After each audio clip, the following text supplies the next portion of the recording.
আমরা নিজেরাই এক এক সময় নিজেদের সীমাটুকু অতিক্রম করে ফেলি।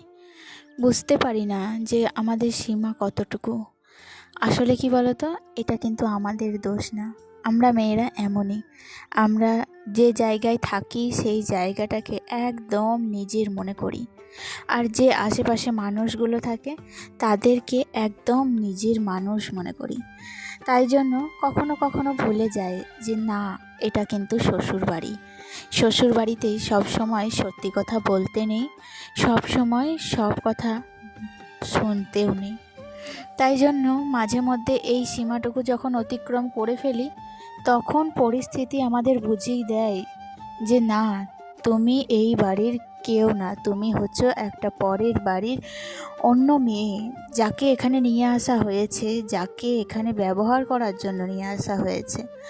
তার চাওয়া পাওয়া, তার ইচ্ছার কোনো দাম বা কোনো মূল্য এখানে নেই। এখানে থাকতে হলে তোমাকে মুখ বুজে সবটা সহ্য করতে হবে। আর যেদিনই তুমি প্রতিবাদ করবে সেই দিনই বেঁধে যাবে অশান্তি। আসলে কি বলো তো, আমাদের মতো যারা মেয়ে, তো আমাদেরকে যারা কষ্ট দেয় তারাও তো একটা মেয়ে। তারাও তো হয়তো কেন ভুলে যায় যে তারা এক সময় যখন বিয়ে হয়ে শ্বশুরবাড়ি প্রথম আসে, তাদেরও হয়তো এই রকম পরিস্থিতির মধ্যে তাদেরকেও পড়তে হয়েছে। কিন্তু তারা যখন সেই বয়সটা পেরিয়ে অন্য একটা পরিণত বয়সে আসে এবং তাদের বয়সে একটা অন্য মেয়ে যখন সেই বাড়িতে আসে, তার প্রতি কি নিষ্ঠুর অবিচারটাই না তারা করে। তারা কেন বোঝে না যে তাদের কিন্তু একদিন রক্তের তেজ কমে যাবে। তাদের রক্তের তেজ আজ আছে বলে সারা জীবন থাকবে, এটা ভাবা কিন্তু ভুল। তখন কিন্তু সেই পরের মেয়েটার কাছেই তাকে সাহায্য নিতে হবে। তাই কখনো তাকে অবহেলা, অবঞ্চনা, লাঞ্ছনা কখনো করা উচিত না। সেই মেয়েটার কষ্ট কেউ বোঝে না। জানো তো, নিজের মায়ের মতো মা কখনো কিন্তু পাওয়া যায় না। মা জিনিসটা এমনই।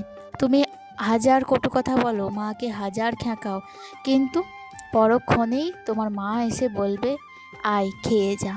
এই কথাটা শ্বশুরবাড়িতে বলার মতো কেউ থাকে না। কেউ থাকে না পাশে আসে বলার মতো যে তোর কি হয়েছে বা তোমার কি হয়েছে, তুমি মন খুলে আমাকে বলতে পারো। এইটুকু, এই যে সামান্য দুটো লাইন, এই কথাটা বলার মতো কেউ থাকে না।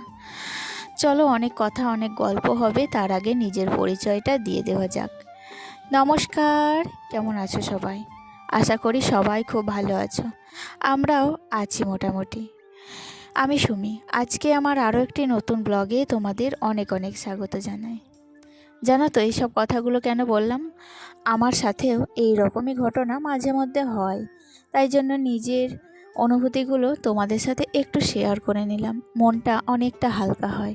তোমরা আমার এতটাই পরিচিত, এতটাই বন্ধু হয়ে উঠেছো যে তোমাদের সাথে কথাগুলো শেয়ার করলে মনটা অনেকখানি হালকা হয়।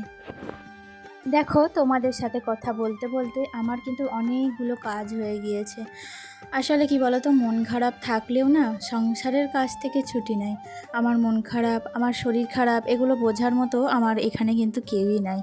একদিন মন খারাপ, কাজ করতে ভালো লাগছে না, কিংবা একদিন শরীর খারাপ, আমার কাজ করতে ইচ্ছা করছে না, এইটা কিন্তু আমাদের কখনোই করলে চলে না।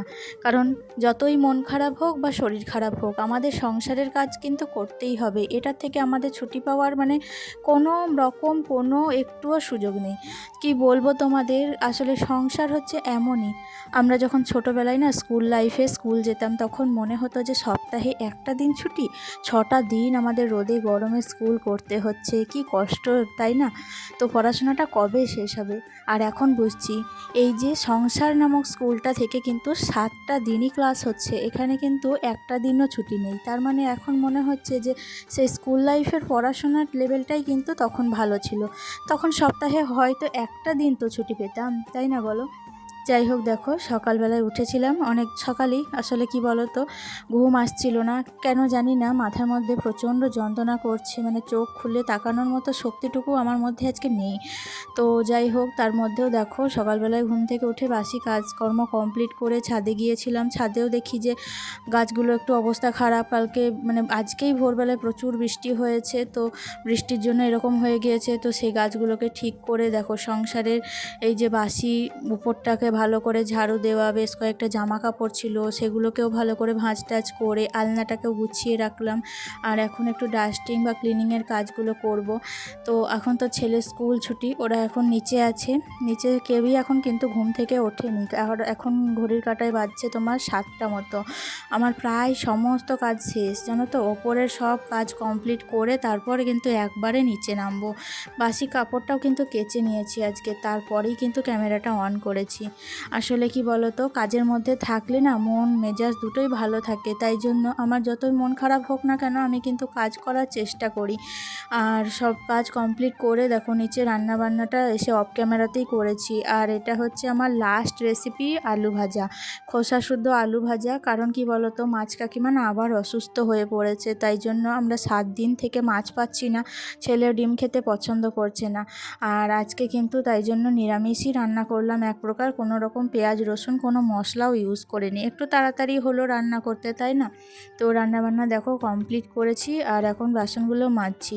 আকাশটা কিন্তু মেঘলাই হয়ে আছে, হয়তো আবার বিকেলের দিকে বৃষ্টি হলেও হতে পারে জানো তো। মেয়েদের কিন্তু খুব কপাল করে সংসারে আসতে হয়। যদি তার কপাল অত্যন্ত ভালো হয় তবেই সেই সংসারে সে সুখ শান্তি সবটা খুঁজে পায়।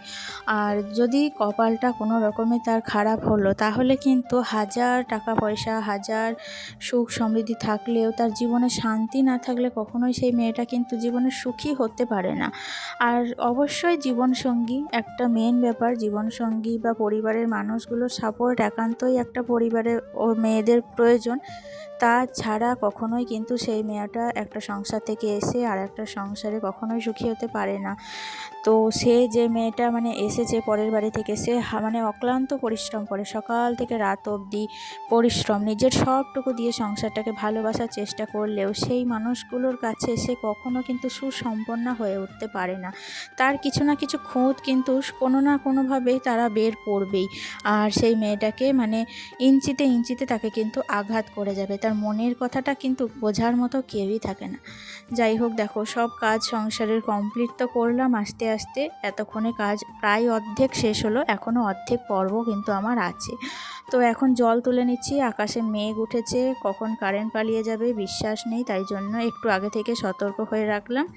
আর কি বলো তো, এখন যাব স্নানে, স্নান টান করবো, তারপর ছেলেকে খাওয়াবো। আজকে আসি, দেখা হচ্ছে নেক্সট ব্লগে, টাটা।